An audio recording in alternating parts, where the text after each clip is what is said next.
பாருங்கள் இடிமுரசு டிவி, இது உண்மையின் முரசு. உள்ளூர் செய்தி முதல் உலகச் செய்திகள் வரை உடனுக்குடன் அறிந்திட இடிமுரசு டிவிக்கு சப்ஸ்கிரைப் பண்ணுங்க.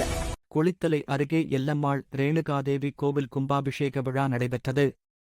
கரூர் மாவட்டம் கிருஷ்ணராயபுரம் வட்டம் வயலூர் கிராமம் கோடங்கிப்பட்டியில் இருந்து அருள் புரித்துக் கொண்டு இருக்கும் ஸ்ரீ எல்லம்மாள் ரேணுகாதேவி கோயில் கும்பாபிஷேக விழா வெகு விமர்சையாக இன்று நடைபெற்றது.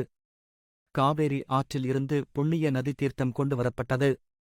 2 காலையாக வேள்வி பூஜைகள் நடைபெற்று மகா கும்பாபிஷேகத்துடன் மூல்ஸ்தான கும்பாபிஷேகம் தசதானம் தச தரிசனம் நடைபெற்றது. இந்த விழாவில் கலந்து கொண்ட பக்தர்கள் அனைவருக்கும் விழா கமிட்டி சார்பில் அன்னதானம் வழங்கப்பட்டது.